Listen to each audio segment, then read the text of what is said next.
ಹರೇ ಶ್ರೀನಿವಾಸ.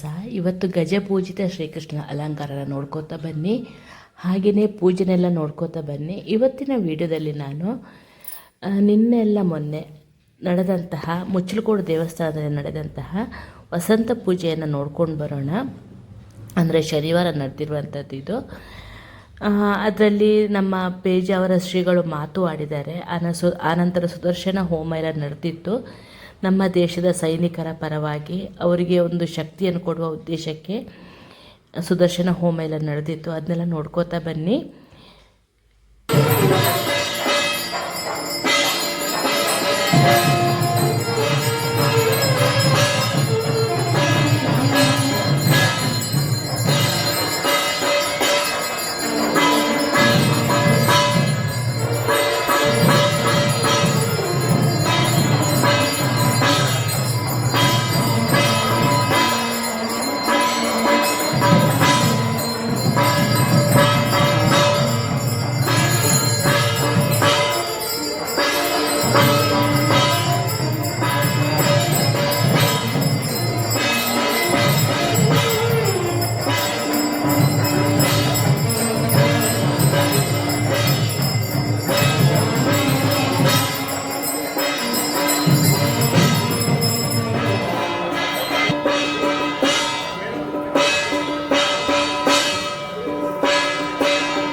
ಪಿತೃಋಣ, ಋಷಿ ಋಣ, ಮನುಷ್ಯ ಋಣ, ಭೂತ ಋಣ ಅಂತ ಹೇಳಿಕೊಂಡು ಅವುಗಳಲ್ಲೆಲ್ಲ ತುಂಬಾ ದೊಡ್ಡದಾಗಿರುವಂತಹದ್ದು ದೇವಋಣ. ಏನು ದೇವಋಣ ಅಂತಂದ್ರೆ, ಬರುವಾಗ ನಾವು ಭೂಮಿ ಮೇಲೆ ಎಲ್ಲ ಬರಿಗೈಯಲ್ಲಿ ಬಂದವರು. ಇಲ್ಲಿ ವಾಸಕ್ಕೆ ಬೇಕಾಗಿರುವ ಯಾವ ವ್ಯವಸ್ಥೆಯನ್ನು ಕೂಡ ನಾವು ಹೊತ್ತು ತಂದದ್ದಿಲ್ಲ. ವಾಸಕ್ಕೆ ಬೇಕಾಗಿರುವ ತುಂಡು ಭೂಮಿ, ಹೊತ್ತಿಗೆ ಊಟಕ್ಕೆ ಬೇಕಾಗಿರುವ ಒಂದು ಮುಷ್ಟಿ ಅಕ್ಕಿ ಯಾರು ನಾವು ಬರುವಾಗ ತಂದದ್ದಿಲ್ಲ. ಇಲ್ಲ, ಬಂದ ಮೇಲೆ ನಾವು ಸೃಷ್ಟಿ ಮಾಡ್ತೇವೆ. ಒಂದು ಮುಷ್ಟಿ ಭತ್ತ ಸೃಷ್ಟಿ ಮಾಡಬೇಕು. ಹೇಗೆ? ಏನು ಮೊತ್ತ ಜಪ ಮಾಡಿದ್ರು ಕೂಡ ಕೈಯೊಳಗೆ ಭತ್ತ ಬಿಟ್ಟುವುದಿಲ್ಲ. ಭಗವಂತನೇ ಕೊಟ್ಟಿರುವ ಧಾನ್ಯವನ್ನು ಭಗವಂತನೇ ಕೊಟ್ಟಿರುವ ಭೂಮಿಯಲ್ಲಿ ಬಿತ್ತಿ ಭಗವಂತನೇ ನೀರು ಕೊಟ್ರೆ ಒಂದಕ್ಕೆ ಹತ್ತಾಗುತ್ತೆ. ನಾವಾಗಿ ಒಂದು ಮುಷ್ಟಿ ಧಾನ್ಯವನ್ನು ಸೃಷ್ಟಿ ಮಾಡುವ ಯೋಗ್ಯತೆ ನಮಗಿಲ್ಲ. ವಾಸಕ್ಕೆ ಬೇಕಾಗಿರುವುದನ್ನು ಭೂಮಿಯನ್ನು ನಾನು ಸೃಷ್ಟಿಸ್ತೇನೆ, ಇಲ್ಲ. ಒಂದಲ್ಲ ಎರಡಲ್ಲ, ಎಲ್ಲವನ್ನು ಕೂಡ ಹಾಕಿದ್ದು ಯಾರನ್ನು ಕೇಳಿದರೆ ಭಗವಂತನ. ಕೇಳಿದ್ರೆ ನಾವು ಹೇಳ್ತೇವೆ, ಇಲ್ಲ ಇದೆಲ್ಲ ನಮ್ಮ ಪಿತೃಗಳ ಆಸ್ತಿ. ಯಾವ ಪಿತೃಗಳ ಭೂಮಿ ಬರುವಾಗ ಏನು ತಂದದ್ದಿದೆ? ಯಾರು ತಂದದ್ದಿಲ್ಲ. ಇಲ್ಲಿ ಬಂದಾಗೆಲ್ಲ ಭೂಮಿ ಖಾಲಿ ಖಾಲಿ ಇತ್ತು. ಅಷ್ಟಕ್ಕೆ ನಾವು ಬೇರೆ ಹಾಕೊಂಡ್ವಿ, ನಮ್ದು ಒಂದು ನಾವು ಡಿಕ್ಲೇರ್ ಮಾಡಿಕೊಂಡ್ವಿ. ಯಾವುದು ನಾವು ಬರೋದು ಮುಂಚೆನೂ ಇದೆಯೋ ಅದು ನಮ್ಮದಾಗೋದು ಹೇಗೆ? ಹಾಗಾದರೆ ಯಾರದ್ದು? ತಿಳಿದ ಜ್ಞಾನಿಗಳು ಋಷಿಮುನಿಗಳು ಅದಕ್ಕೆ ಉಪದೇಶ ಕೊಟ್ಟರು. ಈಶಾವಾಸ್ಯಂ ಇದಂ ಸರ್ವಂ, ಇದೆಲ್ಲವೂ ಕೂಡ ಆತನ ಒಡೆತನಕ್ಕೆ ಸೇರಿರುವಂತಹದ್ದು, ನಮ್ಮದಲ್ಲ. ಹಾಗಾದ್ರೆ ನಮ್ಮದಲ್ಲದ ಸೊತ್ತನ್ನು ನಾವು ಬೇರೆ ಹಾಕೊಂಡಿದ್ದೇವೆ, ನಮ್ದು ಮಾಡಿಕೊಂಡೇವೆ ಅಂತಂದರೆ ನಮ್ಮನ್ನೇನು ಹೇಳಬೇಕು? ತನ್ನದಲ್ಲದ ಸೊತ್ತನ್ನು ಒಬ್ಬ ಆತ ಇದು ನನ್ನ ಹೇಳಿಕೊಂಡು ಉಪಯೋಗಿಸಕ್ಕೆ ಪ್ರಾರಂಭ ಮಾಡಿದ. ಲೋಕದವನ್ನ ಏನು ಹೇಳ್ತೇವೆ? ಕಳ್ಳ ಅಂತ ಹೇಳ್ತೀವಿ, ಇಲ್ಲ ದರೋಡೆಗೋರ ಅಂತ ಹೇಳ್ತೀವಿ. ನಾವು ಅದದ್ದೇನು? ಹಾಗಾದ್ರೆ ಅಲ್ಲ, ಹುಟ್ಟಿ ಆಗಿದೆ, ನಾವು ಬದುಕಬೇಕು ಬೇಡ? ಏನ್ ಮಾಡ್ಬೇಕು? ಹಾಗಾದ್ರೆ ಉಪವಾಸ ಕೊಡೋಣೇನು? ಈ ಭೂಮಿ ಮೇಲೆ ಬದುಕಬೇಕಾ ಬೇಡ? ಬೇಡ ಅಂತ ಅನ್ನೋದಿಲ್ಲ. ಅವಶ್ಯವಾಗಿ ಇದನ್ನೆಲ್ಲವನ್ನು ಅನುಭವಿಸಿ. ಆದರೆ ಆ ಅನುಭವಿಸಬೇಕಾದ್ರೆ ಮೊದಲು ಇದು ನನ್ನದ್ದಲ್ಲ, ಭಗವಂತ ನೀಡಿರುವಂತಹದ್ದು ಅನ್ನೋ ಎಚ್ಚರ ಇದೆ.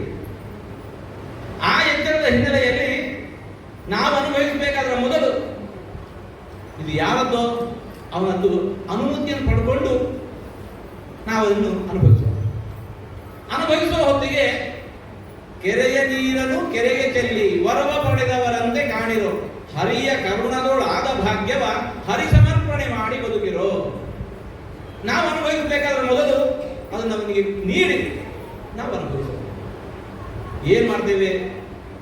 ಏನ್ ನಾವು ಅನುಭವಿಸ್ತಾ ಇದ್ದೇವೋ ಅದನ್ನು ದೇವರ ಮುಂದಿಟ್ಟು, ಭಗವಂತ ಇದು ನೀನು ಕೊಟ್ಟದ್ದು, ನಿನ್ನ ಅನುಗ್ರಹದಿಂದ ನಾನು ಇದನ್ನು ಅನುಭವಿಸ್ತಾ ಇದ್ದೇನೆ ಎಂದು ಹೇಳಿಕೊಂಡು ದೇವರಿಗೆ ಒಂದು ಕೃತಜ್ಞತೆ ಮಾಡಬೇಕು. ಇದೇ ದೇವರ ನೈವೇದ್ಯ ಅಂತಂದ್ರೆ ಈ ನಿವೇದನೆ ಏನಿದೆ ಅಲ್ಲ, ಇದು ನನ್ನದಲ್ಲ, ಇದು ನಿನ್ನದ್ದು, ನಿನ್ನ ಅನುಗ್ರಹದಿಂದ ನಾನಿದನ್ನು ಅನುಭವಿಸ್ತಾ ಇದ್ದೇನೆ ಅಂತ ಹೇಳಿಕೊಂಡು ಆತ್ಮ ನಿವೇದನೆ ಏನಿದೆ ಇದೇ ದೊಡ್ಡ ನೈವೇದ್ಯ ಅಂತಂದ್ರೆ. ಈ ಭಾವ ಇಲ್ಲದೆ ದೇವರಿಗೆ ನಾನು ಪಂಚಭಕ್ಷ ಪ್ರಮಾಣ ಮಾಡಿ ಹಾಕಿದೆ, ನಾ ಕೊಟ್ಟಿಲ್ಲ ಅಂದ್ರೆ ದೇವರು ಉಪವಾಸ ಇರಬೇಕಾಗಿತ್ತು, ನಾ ಕೊಟ್ಟಿಲ್ಲ ಅಂದ್ರೆ ದೇವರ ಗುಡ್ಡದ ತುದಿಯಲ್ಲಿ ಮಳೆ ಗಾಳಿ ಬಿಸಿಲಿಗೆ ಒಯ್ಯಟ್ಟು ನಿಲ್ಬೇಕಾಗಿತ್ತು ಅನ್ನೋ ಭಾವ ಬಂತು ಅಂತಂದ್ರೆ ನಾವು ಮಾಡಿದ ಪೂಜೆ ಅಲ್ಲ. ದೇವ ಋಣ ಇದು ಇಷ್ಟು ದೊಡ್ಡ ಕೂಡ ನಮಗೆ ದೇವ ಋಣದ ಪರಿಹಾರಕ್ಕೋಸ್ಕರ ದೇವಯಜ್ಞ ಮಾಡಬೇಕು. ಯಜ್ಞ ಅಂದ್ರೆ ಯಜದೇವ ಪೂಜಾಯ ಭಗವಂತ ಆರಾಧನೆ. ಹೇಗೆ? ಅವನು ನಮ್ಗೆ ಏನು ಕೊಟ್ಟಿದ್ದಾನಲ್ಲ, ಹರಿಯ ಕರ್ಮದೊಳಾದ ಭಾಗ್ಯವ ಹರಿ ಸಮರ್ಪಣೆ ಮಾಡಿಕೊಡುವುದು. ನಿತ್ಯ ನಾವು ಮಾಡಬೇಕಾದ ಕೆಲಸ ಇದು. ಅದರಲ್ಲಿ ವಿಶೇಷವಾಗಿ ಆಯಾಯ ಕಾಲದಲ್ಲಿ ದೊರಕುವಂತಹ ನಾವೇನು ವಸ್ತುಗಳನ್ನು ಸುವಸ್ತುಗಳನ್ನು ಅನುಭವಿಸ್ತೇವೆ ಅದನ್ನು ದೇವರ ಮುಂದೆ ನಿವೇದನೆ ಮಾಡಿ ಆ ಬಳಿಕ ನಾವು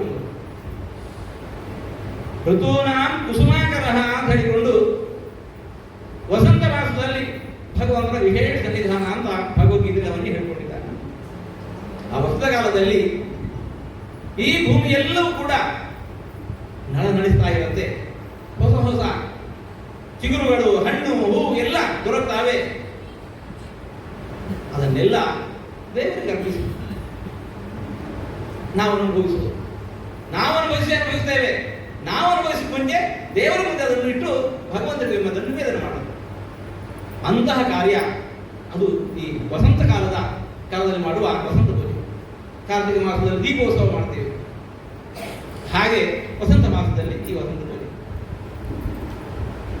ಭಗವಂತನ ಸನ್ನಿಧಾನದಲ್ಲಿ ಇವತ್ತೊಂತಹ ವಸಂತ ಪೂಜೆ ನಡೆದಿದೆ. ಆ ಪೂಜೆಯಲ್ಲಿ ನೀವೆಲ್ಲ ಪಾಲ್ಗೊಂಡಿದ್ದೀರಿ. ಎಲ್ಲರಿಗೂ ಕೂಡ ಕೃಷ್ಣದೇವರ ಅನುಗ್ರಹ ಶ್ರೀರಕ್ಷೆ, ರಾಮ ಕುಲದೇವರ ಅನುಗ್ರಹ ಶ್ರೀರಕ್ಷೆ ನಿರಂತರ ಇರಲಿ ಅಂತ ನಾವು ದೇವರು ಪ್ರಾರ್ಥಿಸ್ತಾ ಇದ್ದೇವೆ. ಇವತ್ತು ವಿಶೇಷವಾಗಿ ಇದೆಲ್ಲದರ ಜೊತೆಗೆ ಸುದರ್ಶನ ಹೋಮ ನಡೆದಿದೆ. ನಮ್ಮ ದೇಶದ ಮೇಲೆ ಏನು ಶತ್ರುಗಳ ಆಕ್ರಮಣ ನಡೀತಾ ಇದೆ ಅದನ್ನು ಎದುರಿಸುವಂತಹ ಸಾಮರ್ಥ್ಯ ನಮ್ಮ ಸೈನಿಕರಿಗೆ ವಿಶೇಷವಾಗಿ ದೊರಕಲಿ. ಯಾರೆಲ್ಲ ಈ ವಿಷಯದಲ್ಲಿ ಹುತಾತ್ಮರಾಗಿದ್ದಾರೆ ಅವರಿಗೆಲ್ಲ ಭಗವಂತ ಸದ್ಗತಿಯನ್ನು ಕರುಣಿಸಲಿ ಅಂತ ಹೇಳಿಕೊಂಡು, ಮೃತರಾದವರಿಗೆ ಹುತಾತ್ಮರಾದವರಿಗೆ ಸದ್ಗತಿಯನ್ನು ಕರುಣಿಸುವ ಪ್ರಾರ್ಥನೆ, ಹಾಗೂ ಯಾರು ನಮ್ಮ ವೀರ ಸೇನಾನಿಗಳಿದ್ದಾರೆ ಅವರೊಳಗೆ ವಿಶೇಷವಾಗಿ ಬಲರೂಪದಿಂದ ಭಗವಂತ ನೀನೊಳಗೆ ಇಟ್ಟುಕೊಂಡು ಶತ್ರುಗಳನ್ನು ಹಿಮ್ಮೆಟ್ಟಿಸು, ನಮಗೆಲ್ಲ ರಕ್ಷಣೆ ಕೊಡು ಅಂತ ಪ್ರಾರ್ಥನೆ ಮಾಡೋದಕ್ಕೋಸ್ಕರ ಆ ಸುದರ್ಶನಗುಡಿ ಪರಮಾತ್ಮನನ್ನು ಆ ಯಜ್ಞದ ಮೂಲಕ ಆರಾಧನೆ ಮಾಡಿದ್ದಾಗಿದೆ.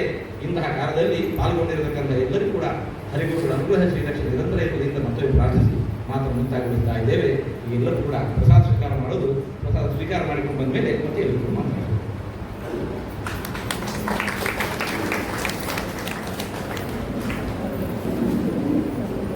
ನೆಲದಲ್ಲಿ ಕೂತು ಉಪಹಾರ ಮಾಡುವವರಿಗೆ ಮೇಲಿನ ಮಾಳಿಗೆಯಲ್ಲಿ ವ್ಯವಸ್ಥೆ ಇದೆ. ಟೇಬಲ್ನ ವ್ಯವಸ್ಥೆ ಕೆಳಗಿನ ಅಂಗಳದಲ್ಲಿ, ಹಾಲ್ನಲ್ಲಿ, ಸಭಾಂಗಣದಲ್ಲಿ ಇದೆ. ದಯವಿಟ್ಟು ವಸಂತೋಪಹಾರ ಪ್ರಸಾದವನ್ನು ಸ್ವೀಕಾರ ಮಾಡಿದ ನಂತರ ಪೂಜ್ಯ ಶ್ರೀಪಾದಂಗಳವರಿಂದ ಅನುಗ್ರಹ. ಹೇಗನ್ನಿಸ್ತು ನೋಡಿ. ಆನಂತರ ಪ್ರಸಾದ ತಗೊಂಡು ಬಂದ್ವಿ. ವಿಡಿಯೋ ಇಷ್ಟ ಆದರೆ ಲೈಕ್ ಮಾಡೋದನ್ನು ಮರಿಬೇಡಿ. ಮುಂದಿನ ವಿಡಿಯೋದಲ್ಲಿ ಸಿಗ್ತೇನೆ. ತುಂಬ ಜನ ಬಂದಿದ್ದರು ಪ್ರಸಾದಕ್ಕೆ, ವಸಂತ ಪೂಜೆಗೆ. ರಾತ್ರಿ ಆಗುತ್ತೆ, ಇದು ಕತ್ಲೆ ಹೊತ್ತಿಗೆ.